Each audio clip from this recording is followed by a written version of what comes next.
할렐루야. 이번 한 주간 하늘로부터 부어주시는 하나님의 위로와 평안을 누리시기를 주의 이름으로 축복합니다. 오늘 말씀은 사무엘상 23장 15절에서 18절입니다. 다윗이 사울이 자기의 생명을 빼앗으려고 나온 것을 보았으므로 그가 십광야 수풀에 있었더니 사울의 아들 요나단이 일어나 수풀에 들어가서 다윗에게 이르러 그에게 하나님을 힘있게 의지하게 하였는데 곧 요나단이 그에게 이르기를 두려워하지 말라. 내 아버지 사울의 손이 네게 미치지 못할 것이요 너는 이스라엘 왕이 되고 나는 내 다음이 될 것을 내 아버지 사울도 안다 하니라. 두 사람이 여호와 앞에서 언약하고 다윗은 수풀에 머물고 요나단은 자기 집으로 돌아가니라. 아멘. 본문에 계시된 주님은 어떤 분이신가? 위기 속에 찾아오셔서 위로하시고 믿음을 굳건케 하십니다. 다윗은 사울의 추격을 보고 십광야 수풀로 도망을 합니다. 계속해서 사울은 추격하고 목숨 걸고 구해줬던 그 일라는 배신을 때리죠. 수풀로 들어가자 요나단이 수풀에 들어가서 다윗에게 말합니다. 그리고 그를 위로하면서 하나님을 힘있게 의지하게 도와주죠. 뭐라고 말합니까? 17절부터 있는 것처럼 두려워 말라. 내 아버지 사울의 손이 내게 미치지 못할 것이다. 그리고 너는 이스라엘 왕이 되고 나는 내 다음이 될 것을 사울 왕도 안다. 그러면서 두 사람이 다시 언약하고 수풀에서 위로해주고 각자 갈 길로 돌아가지요.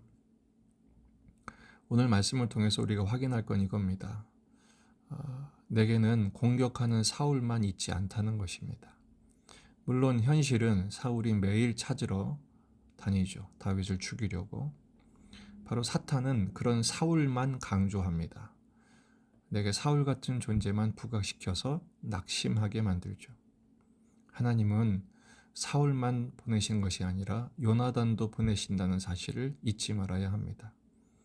여기서 재밌는 것은 요나단이 다윗을 찾아 수풀로 들어오죠. 사울은 매일 찾아도 못 찾는 것을 요나단은 어떻게 단방에 이렇게 찾을 수 있었을까요?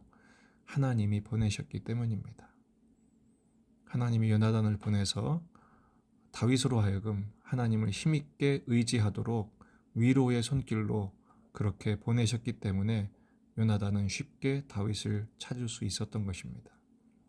믿음이란 하나님이 베푸시는 은혜를 보는 눈이 열리는 것을 말합니다. 다윗은 요나단을 통해서 사울이 매일 찾지만 하나님이 사울의 손에 다윗을 넘기시지 않는 그 하나님의 작동하는 은혜를 볼 수 있었던 것입니다.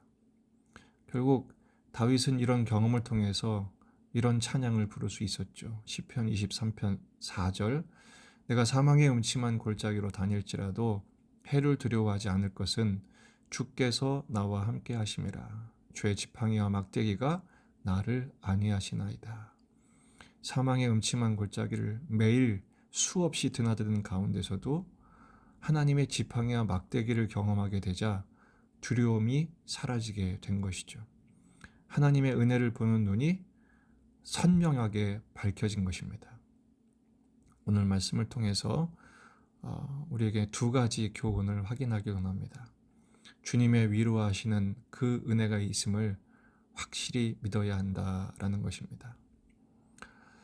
하나님께서 요나단을 보내셔서 우리를 위로하십니다.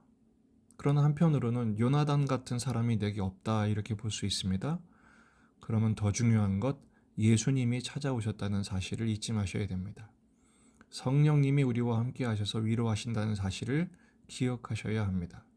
사도행전 9장 31절 그리하여 온 유대와 갈릴리와 사마리아 교회 같은 평안하여 든든히 서가고 주를 경외함과 성령의 위로로 진행하여 수가 더 많아지니라. 성령의 위로하심으로 고난과 박해의 현실 가운데서도 오히려 교회는 든든해져 가고 성도들의 수는 많아져 가며 성령의 위로의 진행은 더욱 강력해지는 것입니다. 우리 교회가 이런 교회가 될 수 있도록 기도해 주시길 바랍니다. 또한 성도 한 사람 한 사람은 우리 주님이 직접 찾아오시고 성령님의 위로하심으로 어떤 결과가 나타나느냐, 고린도후서 4장 8절에서 10절입니다. 우리가 사방으로 우겨쌈을 당하여도 쌓이지 아니하며 답답한 일을 당하여도 낙심하지 아니하며 박해를 받아도 버림받지 아니하며 거꾸로 뜨림을 당하여도 망하지 아니하고 우리가 항상 예수의 죽음을 몸에 짊어짐은 예수의 생명이 또한 우리 몸에 나타나게 하려 함이라. 아멘. 이 주님의 위로로 오늘도 오뚜기같이 일어서시기를 축복합니다. 두 번째는 위로의 손길이 되기를 순종해야 합니다. 요나단처럼 다윗을 위로하는 하나님의 손길이 되라고 말씀하시고 명령하심에 순종해야 된다는 것이죠. 요나단에게 있어서 다윗은 정치적인 경쟁자입니다. 결국은 객관적으로는 사울 왕의 아들이었기 때문에 다음 순번이죠. 그런데 요나단은 말하죠. 나는 내 다음이다. 요나단은 정치적인 셈을 내려놓고 하나님의 명령에 위로의 손길로 순종하여 쓰임받고 있는 것입니다. 이사야 40장 1절 너희 하나님이 이르시되 너희는 위로하라 내 백성을 위로하라 이렇게 말씀하십니다. 빌립보서 2장 1절에서 5절 그러므로 그리스도 안에 무슨 권면이나 사랑에 무슨 위로나 성령의 무슨 교제나 긍휼이나 자비가 있거든 마음을 같이하여 같은 사랑을 가지고 뜻을 합하며 한 마음을 품어 아무 일이든지 다툼이나 허용으로 하지 말고 오직 겸손한 마음으로 각각 자기보다 남을 낮게 여기고 각각 자기 일을 돌볼 뿐더러 또한 각각 다른 사람들의 일을 돌보아 나의 기쁨을 충만하게 하라. 너희 안에 이 마음을 품으라.